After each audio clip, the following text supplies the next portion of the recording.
প্রথম আলো ও ডেইলি স্টারের উপর হামলা জাতির জন্য লজ্জার, এমন মন্তব্য করে হামলার সময় আইনশৃঙ্খলা বাহিনীর ভূমিকা নিয়ে প্রশ্ন তুলেছেন বিএনপি নেতারা।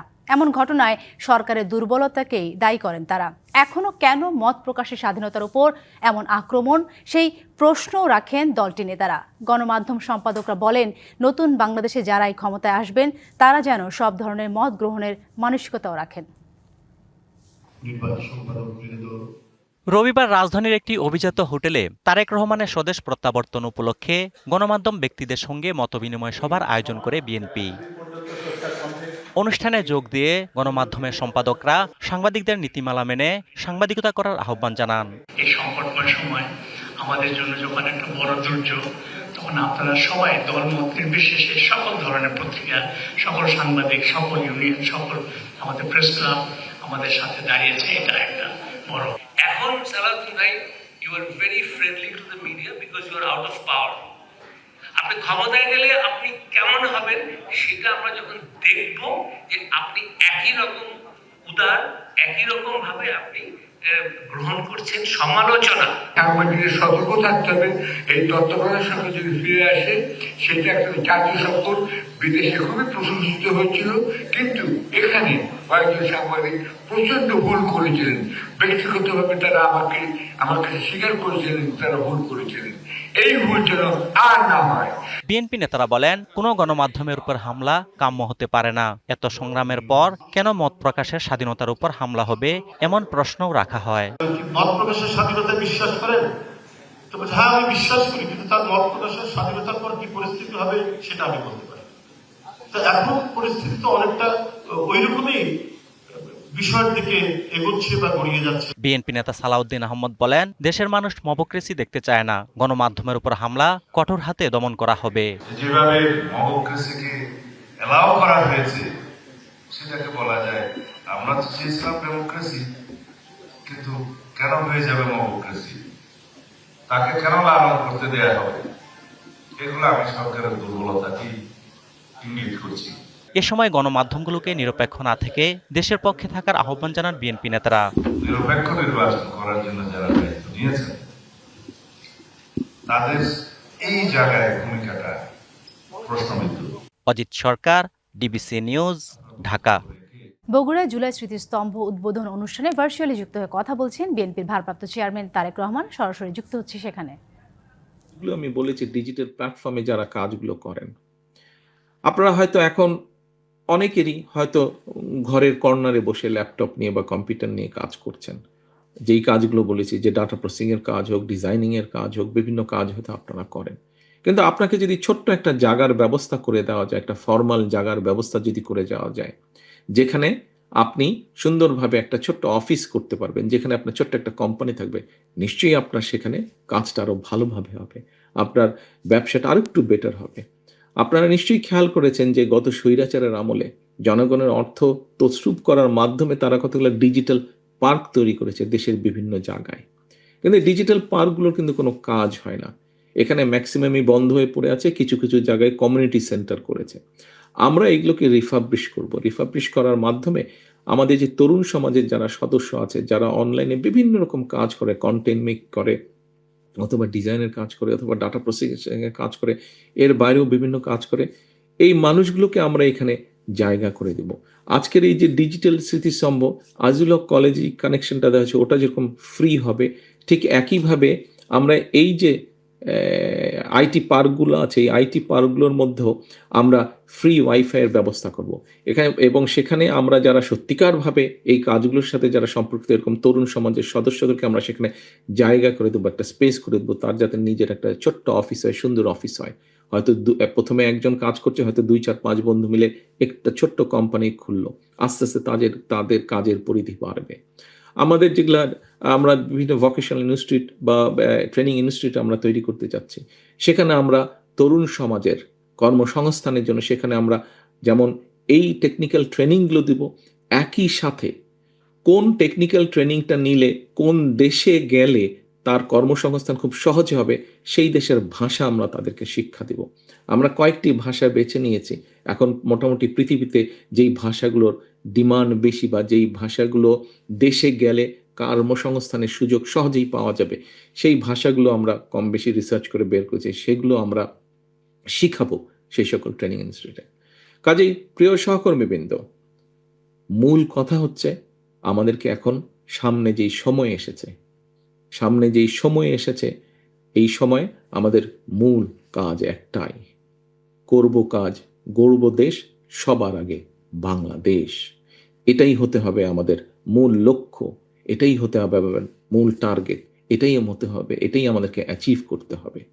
আমরা আন্দোলন করেছি, সংগ্রাম করেছি 71 সাল থেকে 24 পর্যন্ত।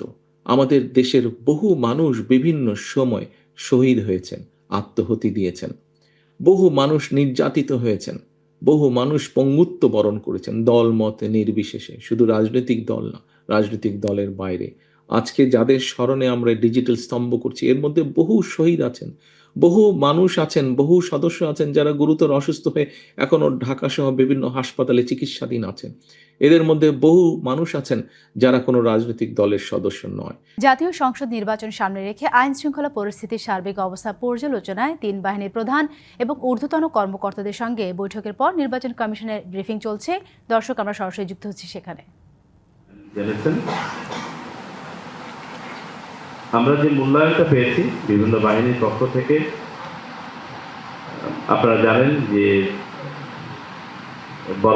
বর্বরচিত এক হামলায় আমাদের জুলাই যোদ্ধা শরীফ ওসমান হাদি শাহাদাত বরণ করেছেন। এই ঘটনাকে কেন্দ্র করে গত 7-8 দিন পুরা জাতি আমরা শোকে মুহ্যমান ছিলাম এবং আমাদের ফোকাসটা ওদিকেই ছিল।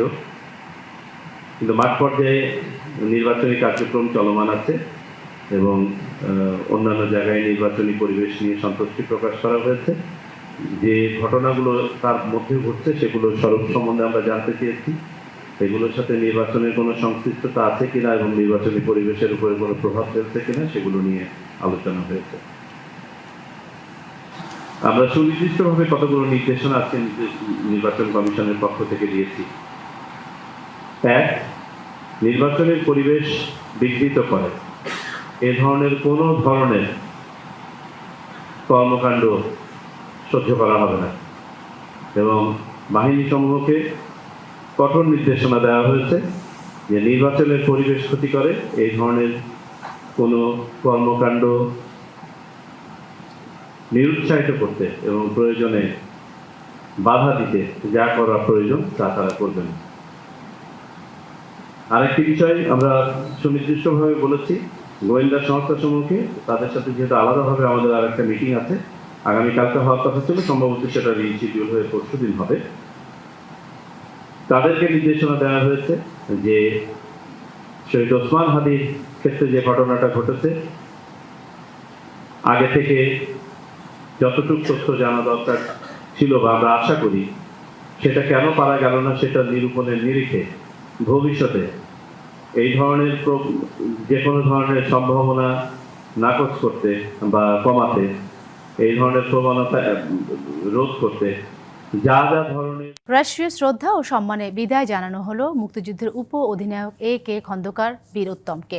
দুপুরে তেজগাঁওয়ের বিমান বাহিনীর ঘাঁটি বাসারে তাকে রাষ্ট্রপতির পক্ষ থেকে এবং প্রধান উপদেষ্টার পক্ষ থেকে ফুল দিয়ে শ্রদ্ধা জানানো হয়। জানাজা শেষে B.F. শাহীন কবরস্থানে চিরনিদ্রায় শায়িত করা হয় মুক্তিযুদ্ধের এই বীর সেনাকে।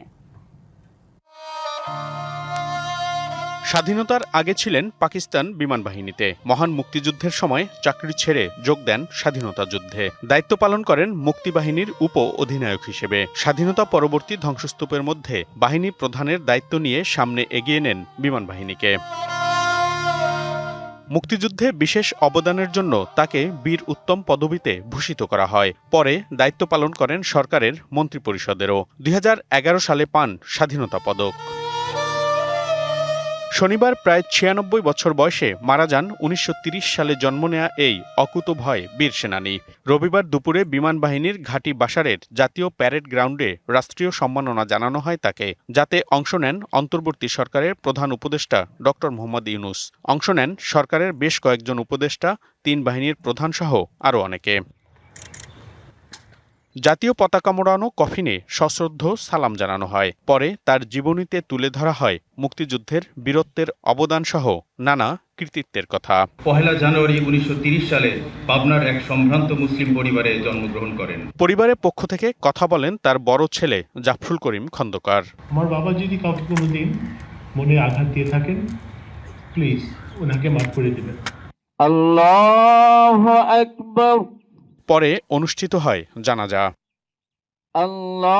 জানাজা শেষে তার কফিনে ফুল দিয়ে জানানো হয় শ্রদ্ধা। রাষ্ট্রপতির পক্ষ থেকে ফুল দিয়ে শ্রদ্ধা জানান তার সামরিক সচিব। পরে শ্রদ্ধা জানান অন্তর্বর্তী সরকারের প্রধান উপদেষ্টা ডক্টর মোহাম্মদ ইউনূস।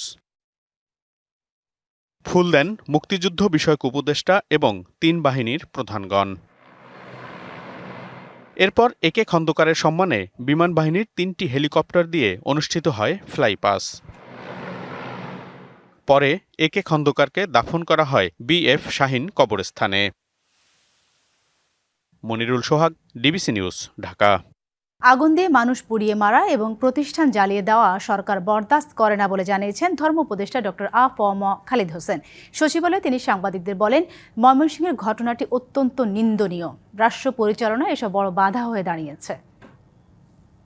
আমরা কোনো ক্রমে আইন হাতে নিতে দেব না। আমরা মব জাস্টিস অ্যালাউ করব না, এবং যে বা যারা এই মানুষটাকে পিটিয়ে মেরেছে এবং আগুনে পুড়িয়ে দিয়েছে তাদেরকে অবিলম্বে গ্রেপ্তার করে আইনের আওতায় আনার জন্য আমি মাননীয় স্বরাষ্ট্র উপদেষ্টা মহোদয়কে অনুরোধ করেছি।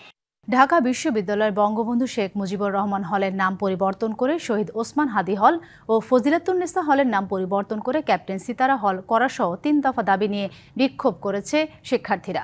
বিকেলে বিশ্ববিদ্যালয়ের ভিসি অফিস ঘেরাও করে শিক্ষার্থীদের পক্ষে এসব দাবি জানান ডাকসুর ভিপি সাদিক কায়েম। তিনি বলেন, জুলাই গণহত্যার সমর্থন দেওয়া শিক্ষক, কর্মকর্তা ও কর্মচারীদের বিরুদ্ধে অবিলম্বে প্রশাসনিক ব্যবস্থা নিতে হবে। এছাড়া ঢাকা বিশ্ববিদ্যালয়ের ক্যাম্পাস থেকে সব ফ্যাসিস্টদের উচ্ছেদেরও দাবি জানান তিনি। পরে বিশ্ববিদ্যালয় কর্তৃপক্ষের সঙ্গে আলোচনায় বসেন শিক্ষার্থীরা। সেখানে দাবিগুলো লিখিতভাবে জানান সাদিক কায়েম। মৌখিকভাবে 2 হলের নাম পরিবর্তনের বিষয়ে আশ্বস্ত করা হলে আন্দোলন থেকে সরে যান শিক্ষার্থীরা। রাজশাহী বিশ্ববিদ্যালয়ে 6টি অনুষদের ডিনের পদত্যাগ দাবিতে কর্মসূচি পালন করেছেন রাকসু জি.এস. সালাউদ্দিন আম্মার। দুপুরে বিশ্ববিদ্যালয়ের প্রশাসনিক ভবনে থাকা এসব কার্যালয়ে তালা ঝুলিয়ে দেন তিনি। এ সময় সহ উপাচার্য অধ্যাপক ফরিদ উদ্দিনের সঙ্গে শিক্ষার্থীদের বাকবিতণ্ডা হয়। পরে প্রশাসনের সাথে আলোচনার জন্য তালা খুলে দেন শিক্ষার্থীরা। 6 ডিনের কেউ ক্যাম্পাসে না থাকায় গণমাধ্যম কর্মীদের সামনে একে একে তাদের সবাইকে ফোন করেন সালাউদ্দিন আম্মার। একই সঙ্গে তাদের উদ্দেশ্যে লেখা পদত্যাগপত্র প্রকাশ করেন।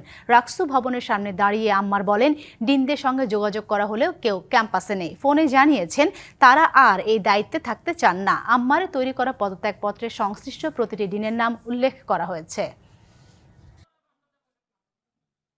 ডিনদের 6 জন আওয়ামী প্রতি ডিনের পদত্যাগ করানো খুবই গুরুত্বপূর্ণ।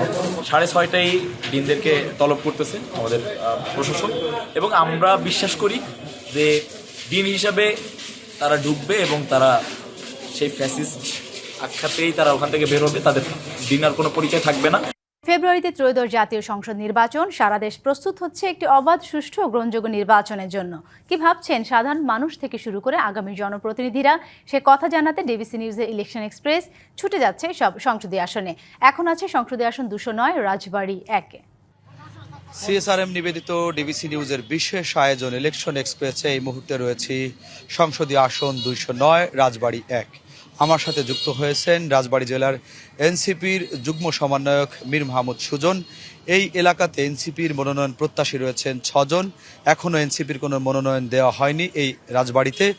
তারা রাজনৈতিক কারণে ঢাকায় থাকায় আমাদের সাথে যুক্ত হয়েছেন মীর মাহমুদ সুজন। তার কাছ থেকে জানবো তাদের নির্বাচনী প্রচারণা কেমন চলছে, তারা জয়ী হলে এই রাজবাড়ী 1-এর জন্য কি কি কাজ করবে। মীর মাহমুদ সুজন, আপনাকে স্বাগতম।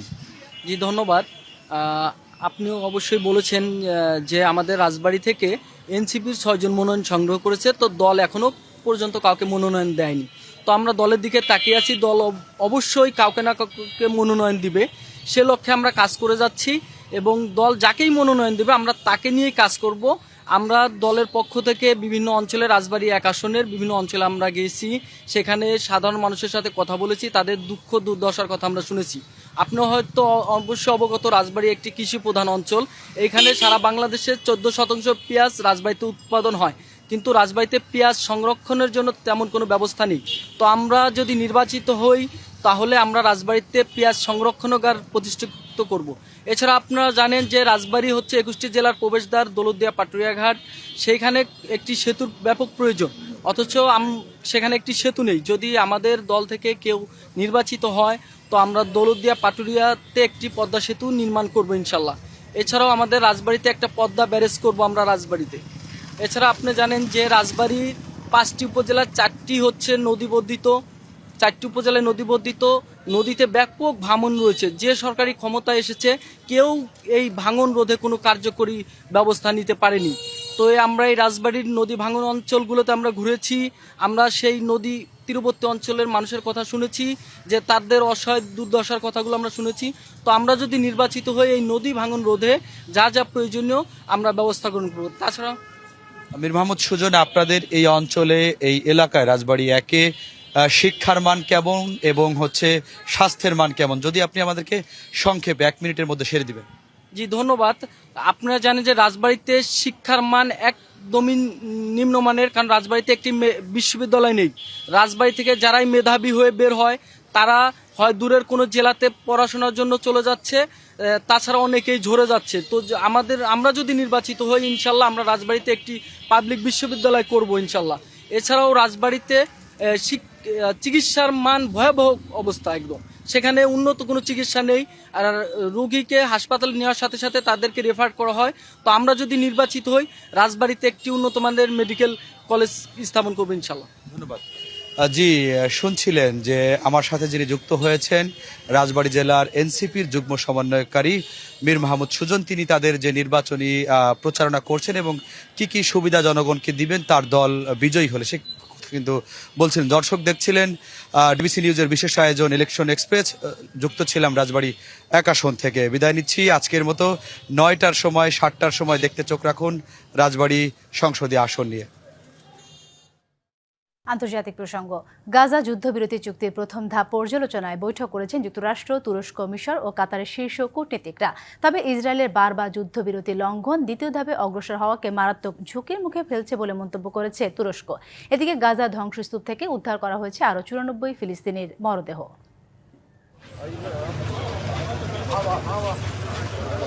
মধ্যপ্রাচ্যে শান্তির আশায় আবারও অনিশ্চয়তার ছায়া। গাজায় ঘোষিত যুদ্ধবিরতি কার্যকর থাকলেও ইসরায়েলের ধারাবাহিক লঙ্ঘনের কারণে প্রশ্নের মুখে শান্তি প্রক্রিয়ার ভবিষ্যৎ। এ নিয়ে যুক্তরাষ্ট্রে আন্তর্জাতিক মধ্যস্থতাকারী দেশগুলোর বৈঠক হয়েছে। এতে তুরস্ক সহ একাধিক দেশ সতর্ক করে বলছে, এই পরিস্থিতি অব্যাহত থাকলে গাজা চুক্তির দ্বিতীয় ধাপে অগ্রসর হওয়া কঠিন হয়ে পড়বে।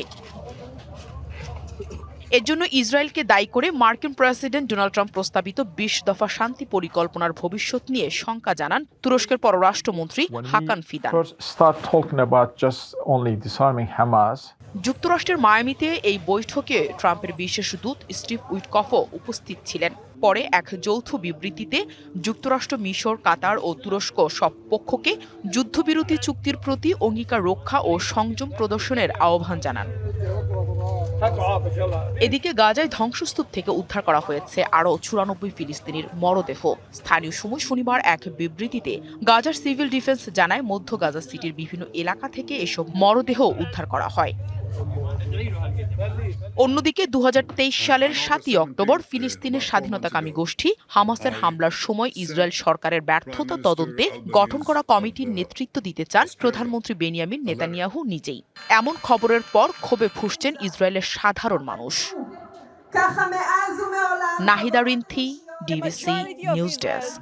সচিবালয়ের স্বরাষ্ট্র মন্ত্রণালয়ের সম্মেলন কক্ষে অপারেশন ডেভিল হ্যান্ড ফেজ 2 ও দেশের সার্বিক আইনশৃঙ্খলা পরিস্থিতির অগ্রগতি নিয়ে ব্রিফিং চলছে। সরাসরি যুক্ত হচ্ছে সেখানে। ওসমান হাদিকে গুলি করা হয় এবং এই সংবাদ পাওয়া মাত্রই র্যাব ঘটনাস্থলে উপস্থিত হয়ে ছায়া তদন্তের উদ্দেশ্যে ক্রাইম সিন পরিদর্শন, বিভিন্ন তথ্য এবং সিসিটিভি ফুটেজ সংগ্রহ, বিশ্লেষণ এবং প্রযুক্তির সহায়তায় হত্যার ঘটনায় জড়িত মোটরসাইকেলের দ্বিতীয় আসনধারী এবং শুটার হিসেবে ফয়সাল করিম মাসুদকে শনাক্ত করে। ফয়সালের গতিবিধি পর্যবেক্ষণ এবং প্রযুক্তির সহায়তায় জড়িত অপর ব্যক্তি মোটরসাইকেল চালক আলমগীরকেও শনাক্ত করা হয়। ঘটনাস্থলে সিসিটিভি ফুটেজ পর্যালোচনা করে হত্যায় ব্যবহৃত মোটরসাইকেলটির সম্ভাব্য নাম্বার প্লেট ঢাকা মেট্রো ল 546375, যার মালিক মোহাম্মদ আব্দুল হান্নানকে মোহাম্মদপুর থেকে গ্রেফতার করা হয়। পরবর্তীতে জানতে পারা যায় যে ফয়সাল করিম তার স্ত্রীর বাসা নরসিংদীতে 11 ডিসেম্বর আনুমানিক সকাল 6টা পর্যন্ত অবস্থান করেন। তারপর তিনি আগারগাঁওয়ের উদ্দেশ্যে রওনা করে আনুমানিক সন্ধ্যা 8টায় তার বোন জেসমিনের বাসায় পৌঁছান। পরদিন 12 ডিসেম্বর ভোর 5টায় আগারগাঁও থেকে ফয়সাল করিম ও তার সহযোগী আলমগীর গ্রিন জোন রিসোর্ট এর উদ্দেশ্যে উবার যোগে যাত্রা করেন এবং আনুমানিক সকাল 5:30টায় গ্রিন জোন রিসোর্টে উপস্থিত হন। আগারগাঁও থেকে রওনার পূর্বেই ফয়সাল তার বান্ধবী মারিয়াকে ভোর 4টায় ওই রিসোর্টে উপস্থিত থাকার জন্য বলেন। তদন্ত সূত্রে 13 ডিসেম্বর 2025 তারিখে উবার চালক ও গ্রিন জোন রিসোর্টে বয়কে জিজ্ঞাসাবাদের মাধ্যমে মারিয়ার অবস্থান শনাক্ত করা হয় এবং আনুমানিক 2টার দিকে ডিবিসি সংবাদে ছিল এখনকার মতো। ডিবিসির সঙ্গেই থাকুন।